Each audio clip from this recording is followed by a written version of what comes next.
Welcome to What the Comp, the Pay Strategy Podcast, where compensation stops being confusing and starts making sense for real organizations. I'm Jennifer Loftus, National Director at Astron Solutions, and today we're taking a break from our usual format. You've enjoyed Season 1 of What the Comp. It's summertime. Hopefully that means the living is easy for you. But it also means that the Human Resources Conference calendar for Astron Solutions is halfway done. We recognize that many of our listeners didn't have the opportunity to attend the WorldatWork and Society for Human Resource Management, or SHRM, national conferences this year.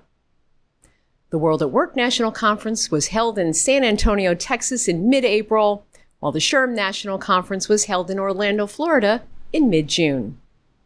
So I've invited my Astron colleagues, Kim Harmon, Senior Compensation Consultant, and Nick Velazquez, Senior Compensation Analyst, to join me here on the show to provide you with a roundup of these educational events. Kim and Nick, thanks so much for joining me today on What the Comp. Happy to be here. Our pleasure. Thank you so much for having us. Excellent. Well, we've got a lot of ground to cover in this episode, so let's dive in. To start, I'd like both of you to sum up each conference in one word. Kim, let's start with you. What one word would you pick? For SHRM, massive. Okay. I heard 23,000. I heard 25,000.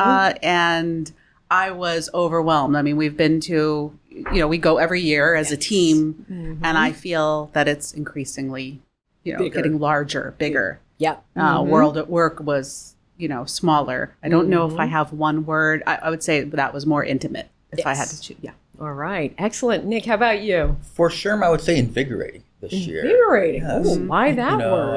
I spent most of my time at the booth at SHRM, and the amount of the different types of practitioners that came, from payroll to HRIS to HR generalists, it really was a mass gathering of so many different HR professionals with so many different problems and so many different perspectives. It's true. For WorldatWork, the one word I would use would be cutting edge. I guess it's more of a term. Oh. But cutting edge, really at WorldatWork, they're really diving face first into AI and trying to get ahead of teaching, the nuances and the practical applications of what this new technology can do in the world of compensation and benefits.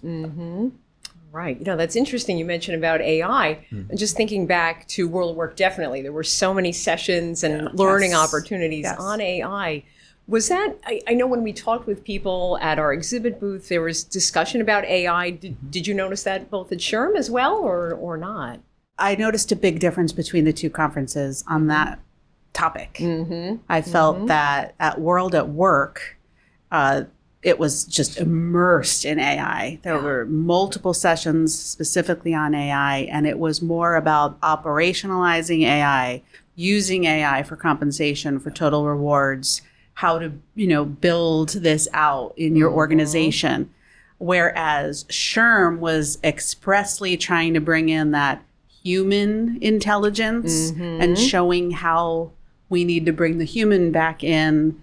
And I don't want to say that they were negative about AI, but they were definitely trying to strike that balance and talk a little bit more about the human side and what human resources practitioners have to offer, in a world where a lot of the data can be found more easily through AI. So I thought there was a real distinction between the two conferences on that topic. Absolutely. That was, something also that I saw in talking with people where at SHRM there was, I don't want to use a broad stroke brush here because I don't know that that's appropriate, but thinking about people saying, will I have a job, in 5 to 10 years because of AI? Whereas at WorldatWork, people were saying, AI might help us with some of the entry level, some of the market analysis, maybe writing job descriptions, but it doesn't take away the need for compensation and total rewards experts, professionals, leaders in the field. Yeah, I think the real effects of AI on the different types of jobs for the people that show up to these two different types of conferences really kind of bled through the messaging around the sessions and the speakers. Whereas SHRM, it draws a lot more transactional HR people to it. And in that case, AI does have a real chance of replacing some of those roles. I say it all the time around the office. I know you've heard it plenty from my lips, but, compensation really is an art. Yes. And so, you can have AI telling you, doing a quick market benchmark for you, telling you quick data, but interpreting those numbers and how to strategize how you pay your employees and how it affects your bottom line, really is not really at risk of losing that human touch quite yet. Exactly. Some of the science of what we do in total rewards might go away, but the art, right? We still need this, right? Not the computers to do that for us. Absolutely. Thinking about what you've both shared here and what we're already diving into, and overall the conferences, what was your most interesting learning or discovery, right, at both of those? Nick, you want to kick us off here? Yeah. At SHRM, the most interesting discovery I had was that the workplace is changing very rapidly right now. We're having many conversations that we didn't expect to have pre-COVID, such as return to office policies, hybrid work, AI, which we've already started to dive into. Things are changing very, very quickly now. And so, just trying to keep up with all of that and talking to different people, getting their different perspectives on it, trying to, people really starving for solutions out there of how to handle these different problems that, 7, 8, 9 years ago, we weren't, they weren't even on our timeline. They were not on our horizon. So I would say that was my biggest discovery, that wow, only, the future is coming. It is here. It is here. It is finally here. Indeed. What are we going to do? Right. Kim, how about you? Yeah, so focusing on the SHRM conference, I have two. One is that well-being, wellness is just an ever-growing presence at that conference. And it's evident that it's used to be a perk benefit. Now we're talking full-blown platforms, apps, offerings right along with the rest of the complement of employee benefits that are being offered, and it's needed and it's being demanded. And so I just see with each conference that growing. And WorldatWork, I definitely noticed a return to skill-based pay. Is starting to rise. Some of that is what's going on from a regulation standpoint, overseas, and a response to that from some global organizations. But I think it's making a lot of organizations think about tying some of those elements back in. And of course, we love to see that because we look at the market data plus all of those details of the job description and the leveling of roles. That job architecture. So it is a blend. And so it's interesting because I feel like they were just talking market for the longest time. Absolutely. So those were my two. And it's interesting that finding on skill-based pay, because if I think way back, to Astron, 20 some odd years ago, and there was a time when skill-based pay, it was very hot, right? We were doing a lot of work in that area, and then it just kind of faded off. And I guess the moment has now come back to say, all right, let's recognize what are people bringing to the job, right? And what are those essential skills and competencies, and reward appropriately there. I'm definitely seeing it. Skills-based pay is very interesting as I've been to sessions about it and talking with people at these conferences. It seems very, very customizable. I'm not finding a general one-size-fits-all for this. Identifying skills, that's a pretty standard process. What skills are valuable to you and your organization in these different jobs. But how you go about implementing that's still something that's, there's not a lot of guidance on right now in the space. And so companies are kind of just trying to figure it out right now and seeing what works, what doesn't. So it's definitely still, once again, in the discovery phase of, how do we make this work for our organization? Right, absolutely. And to your point, here we're talking about skill-based pay, but really anything in compensation, it's not one size fits all, right? And I think about some potential clients who will come and say, well, can you do what you did for that organization? Like, well, okay, we can, but is that the right fit for your organization and your philosophy and size and growth trajectory and all of these things? So again, that art, right, that design, that let's take the knowledge, but then let's customize it. Let's make it fit for where we are today and where we want to be. 2 or so years down the road. Absolutely. Definitely. And, part of the conference experience, of course, is talking with different people, right? So, we're in the office every day. We talk to each other every day, but then we meet people from other industries across the country, from other countries as well. So what was the most interesting conversation that you had with anybody at these conferences, and why did that stand out for you? My most interesting conversation was with a company that runs FPSOs out of Houston, which is anyone who's in the oil and gas industry knows they're basically mobile oil rigs. Oh, all right. So these are like the people who set up off, in the Gulf and the people drill who, for oil for work, 6 weeks or whatever. Yes, typically it's like a 3-week shift where you're on call 24/7 on the rig or on the ship in this case, and then you have 4 weeks off. Yeah. And they were looking for compensation advice and how to structure their incentive design. And that's a very talk about customizable. Yes. That needs to be incredibly customized. Exactly. That's very specific there. And so that, I had a lovely conversation with her for 20-30 minutes talking about different ways they've done it in the past, different types of programs they can offer.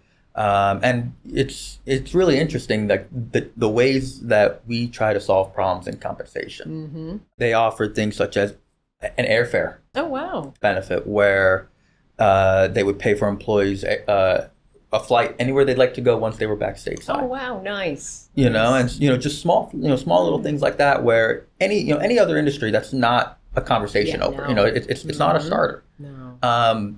And your mind, when you think about compensation, when you think about an airline ticket, that's not where your mind goes. Yeah, no. And so just looking at the different ways that different companies have tried to find solutions to this problem of compensation is really interesting. And that conversation kind of brought that to the forefront of how creative we can be despite looking at numbers all day long. Right, exactly. It's not that same, let's look at the website and pull the numbers, right? We have to think about what is this organization and what are their talent attraction and retention challenges and how can we be creative? Excellent. Yeah, that's a good one. That's a good one. So mine's just a little bit more of a different angle, more of a theme. I had more than one conversation about the same challenge, which is leaders in an organization throwing a huge wrench into all the work you've done to create a pay structure.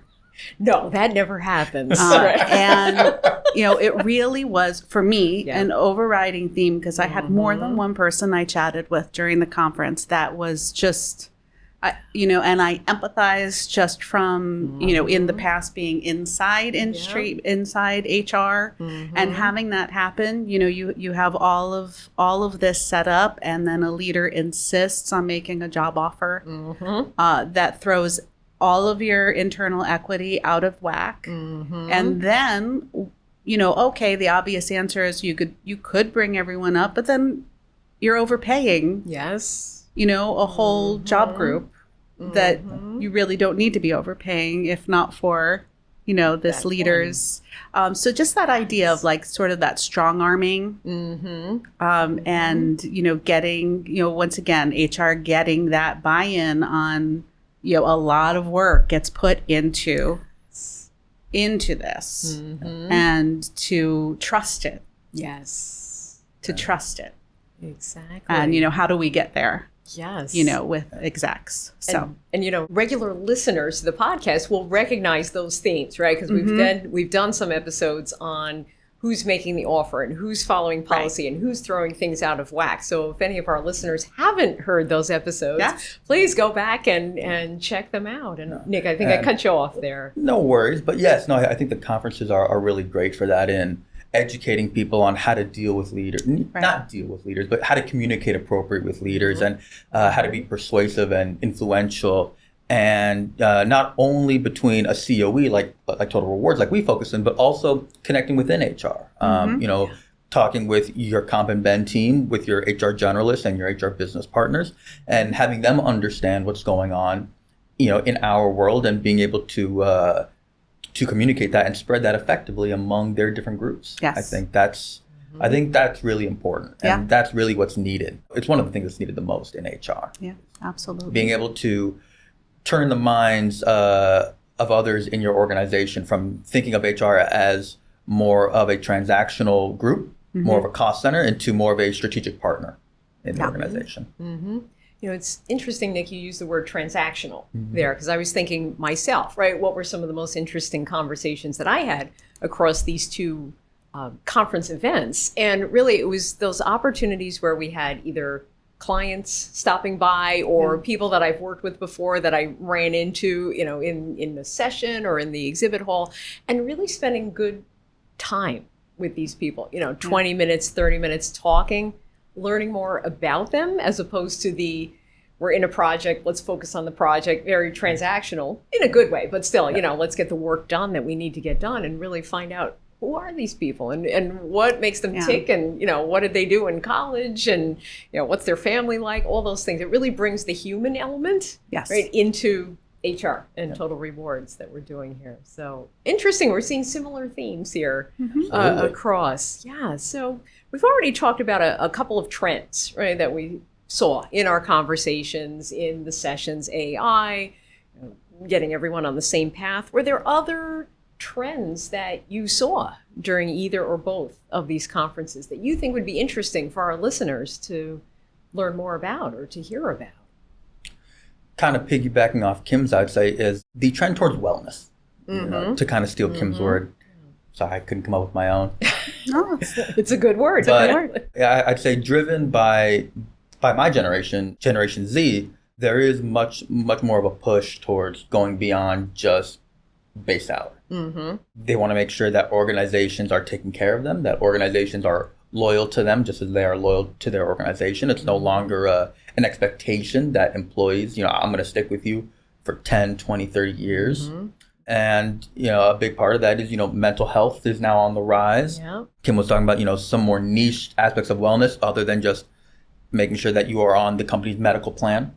And so I think that's one of the bigger trends that companies are going to have to come face to face with here soon as Gen Z enters the workforce, more of how do we offer more to our employees without breaking the bank here? You know, how do we make sure that we're meeting them with what they need? You know, we're at a time now in America where the most amount of generations ever in the history of our country are all in the workforce at the same time.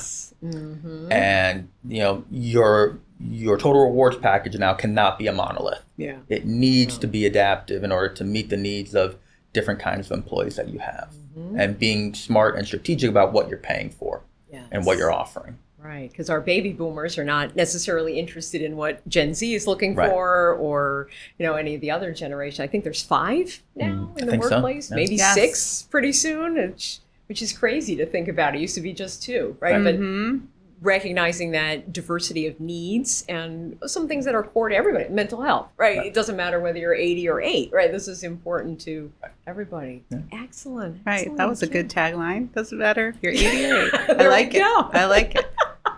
So, audience, feel free to use that in your own marketing here. For me, as you both know, I mean, one of my pets from the past is HRIS. Yes. And so I'm always noticing what's happening in the conference on that score. And I am noticing a return back to separate systems for separate purposes. So wellness is one. But I noticed multiple systems that were really geared to a specific area. Like applicant tracking or performance management, you know, the different benefits platforms that are out there, compliance platforms, and, you know, with big HRIS, which is still prominent, of course, you know, back in the day, I'll like date myself, but it was all about like, oh, you're using all of these different systems. Let's pull everything. We can do it all into one. Yeah. Right. And now organizations, I think, are looking at systems. And I think about our own little system, Flair, right? Where, you know, they're looking for something that they can customize some more and get specific about what they need it to look like, instead of some of these canned modules that may work for some, but not for all. So I definitely noticed that. Looking more, what can we configure? What can we customize, right? Thinking about the oil example you gave there, or run-of-the-mill off the shelf isn't going to work, right, for their total rewards. Interesting. And you know, we're talking about these general topics in HR and total rewards, but we're also on the periphery of, you know, how can we as consultants, yes, right, do better work for our clients? So I'm interested to hear, what takeaways do you have from one or both of these conferences that will impact how you do your job, right? And how we serve our clients even better, even stronger, right? We're already up here at the top, right? How do we get to the top plus, if you will? Yeah. You know, I think being more intuitive to what they're saying. Mm-hmm. You know, I remember early on in my career, so many years ago now, in an effort to show off my knowledge and what I knew, I would bombard my clients with options, mm-hmm. without really listening to what their problems were, without fully understanding what they wanted, you know, the solution to look like, mm-hmm. with what they had in mind. And by bombarding them with 3, 4, 5 different choices, mm-hmm. now they're overwhelmed and they don't know what to do. Yeah. You know, every organization that has come to me is looking for best practice. Right. You know, mm-hmm. that's a common question. What's the best practice for this? Mm-hmm. And having to explain to them that really there is no best practice. Exactly. You know, best practice is very general. You know, pay according to the market, be able to attract and retain highly qualified individuals. Mm-hmm. That's it. That's the goal of compensation. You know, and if you're doing that, you've succeeded. Mm-hmm. Anything beyond that, it's really dependent on what you need. Exactly. And so going forward, you know, just in having these, you know, all these different conversations, just kind of taming myself out a little bit. Mm-hmm. You know, really dialing on what my clients need, mm-hmm. And tailoring my answers and the options I give them and best practice, so mm-hmm. to speak, to what they need. And, right. and to what they're used to and what they know. Mm-hmm, mm-hmm. And using those active listening skills that we discussed in our team meeting, yes. right, last week, right? To hear, what is this organization saying? What does this mean? How can I translate this into a solution for them? Yes, that is still top of mind. Yes, right. Kim, how about you? Definitely. You know, I'm so glad you brought that up, best practice, because, yeah, in some cases, when we're talking about from a regulatory purview. Yes, right? We have to be in compliance. But I feel that term has sort of become bastardized a bit, mm-hmm. right? And mm-hmm. we're using that term all over the place when really, in some cases, we just mean most common practice. Yes. Right. What's the average company doing, right? And mm-hmm. that does not mean that, as you said, that it's best for you. So same sort of thing. I'm right with you, because I feel like, you know, we go to these, you know, we put ourselves out there, we go to these conferences and we take in this information and we're watching and listening only so that we can bring that back. Right. Here's what I saw. Here's what I'm seeing is becoming more popular with, say, large organizations, or what's becoming more common or more popular with not-for-profits or what have you.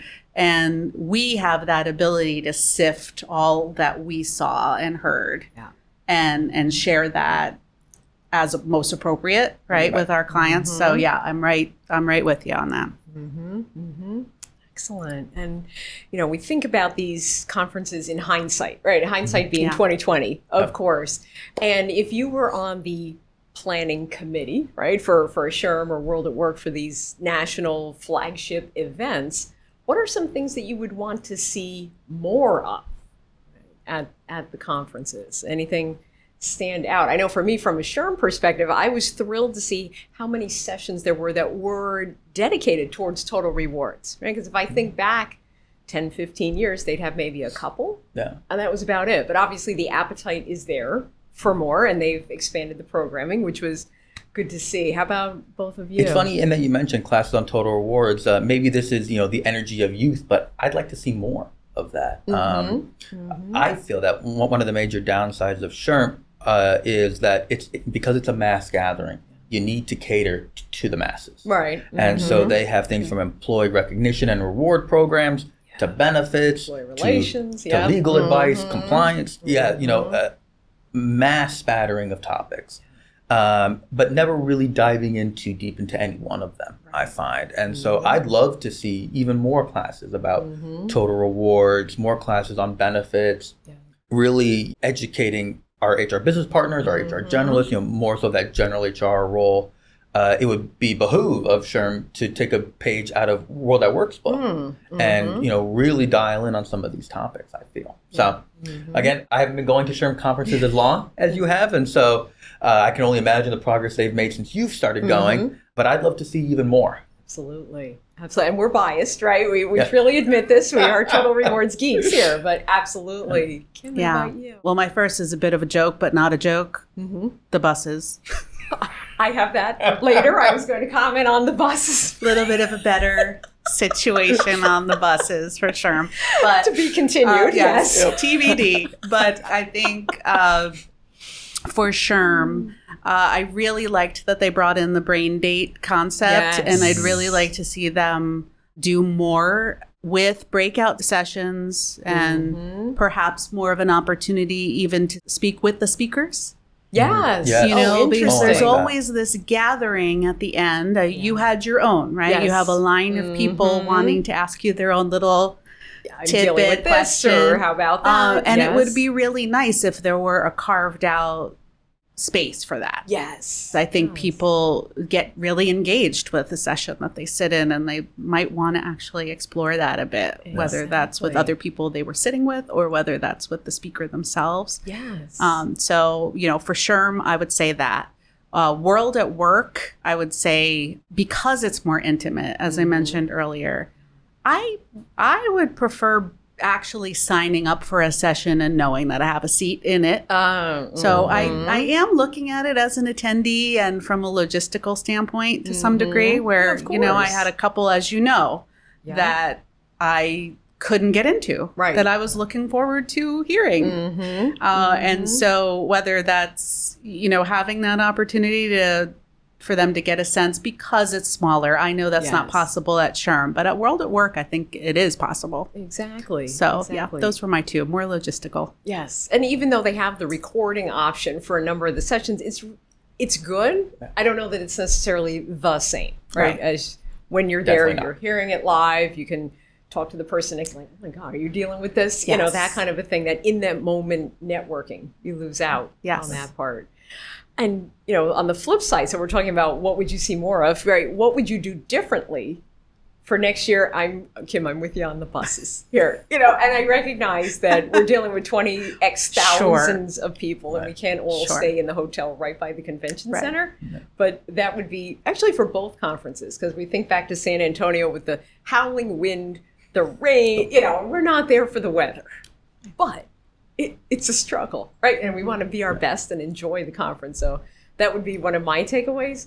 Get to the closest hotel possible, right? To minimize some of this moving around and coats and those kinds of things. And also the brain date, and that had been at WorldatWork 2 years ago. I think they had it, and I had done a brain date there, and I thought, oh, this is fun, it's easy, it's cool, good networking. I don't remember that they had brain date this year at WorldatWork, unless I missed it. I believe they did, but the time slots were vastly reduced. I believe that the first year of implementation there, people were a little cautious about it and didn't really participate as much as I think WorldatWork team expected. And so I'd like to see more of it, honestly. I think pushing it even more is the right call. I really like the idea of, talking with your peers about different problems that they're facing and different solutions that they're finding. In a world of customizability and uniqueness, we need more conversation. Yes. But it doesn't seem like that's the trend they're going. Hopefully, SHRM will pick up on that slack and keep that alive. I think it's a really great idea. Yeah. Anything that you would do differently? Have more conversations is what I would do differently. This year at SHRM, I kind of stayed tethered to the booth for the most part. Talking with people as they were going by, trying to connect with different people. But one thing I would do differently is expand that beyond the booth at breakfast. Try to place myself around other attendees.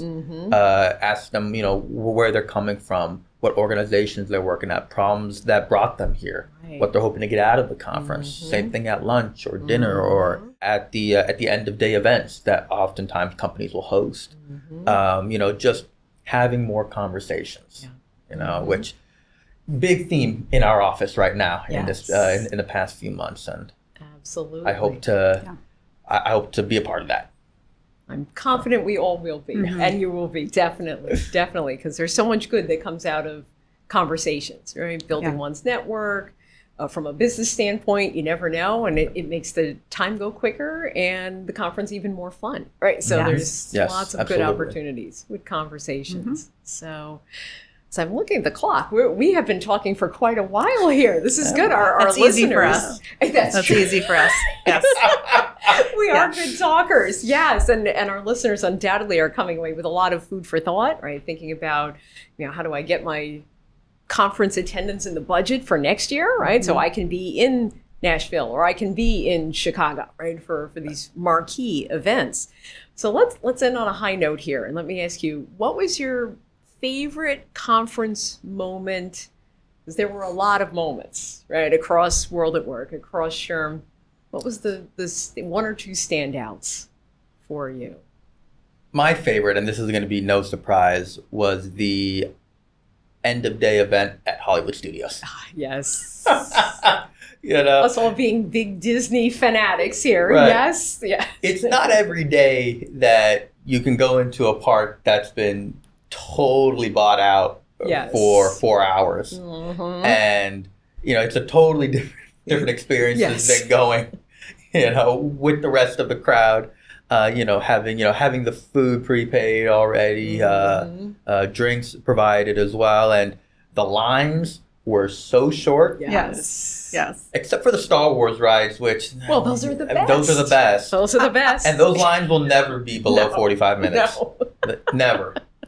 Nor should they be. Right? That's how you have a quality attraction there. But being able to go on 8-9 rides in the span of a couple hours, unheard of. That is at Hollywood Studios, at any park at Disney, and so that was that was a lot of fun for sure. It was a nice close to the conference experience this year. Definitely. I'm going to give that a thumbs up right there. How about I mean, the same. I will say it's not one moment. It's just something that I felt and that I observed. Which is just that quality time with our team. Yes. It's a standout for me every time because we all have our projects, our clients, and it's really nice to come together. And I noticed it with attendees as well at both conferences. If they were lucky enough to be able to be there with a work colleague or with more. It's meaningful time. You get to talk about not only the personal bonding, but you start to, while things are fresh in your mind, you start having conversations with your coworkers, and it's all really healthy stuff. But yes, I don't know that you can beat getting to go to Hollywood Studios after after all was said and done. And I stopped and noticed, I don't know if you two did, but every once in a while I'm like, and all of these people are HR. Running around this park, everyone here, which is a little overwhelming. That gets back to my massive. I was blown away by how huge huge that was. Yes, this year was especially huge. Just thinking about past conferences, and of course, part of that is driven by location, what the economy is doing, of course. But it was huge, and and that was a microcosm of, if we think about the larger industry, just how many people there are. It was great to see that thirst for knowledge, that many people were willing to spend the money to travel and to attend this conference with the hopes of gaining some kind of insight into a profession that we all love, and that we all work in. That's really great. I love to see that trend of people wanting to learn more. Yeah, exactly. And then take that knowledge and then do good, right? For their organization, for their employees, for their candidates, everybody. Yes. That's it. Wow. Well, my goodness, the time has flown by. It looks like we're out of time here. So thank you, Nick. Thank you, Kim, for such a robust and insightful and fun discussion. You're both welcome back on the show anytime. Love you have that. a standing invitation. Yes. Thank you. It was a pleasure to be on. Yes. Thank you so much. Thank you. Good. You're welcome. All right. Well, so here's where we land, right? We've talked about AI. We've talked about wellness. We've talked about gaining knowledge. We have talked about making connections and networking. And if these trends and takeaways are things that you're grappling with, if your organization is working through them, obviously you're not alone, right? We saw this across thousands of HR professionals over the span of a week, right, collectively from the two conferences. So if it's helpful, please reach out, mention this episode. We genuinely love to hear what you're seeing. Thanks for listening to What the Comp. If this made you think, please send it to someone who is tackling compensation challenges and addressing current trends without the benefit of having attended either or both conferences earlier this year. Because knowledge is essential for success in today's business environment. This is What the Comp.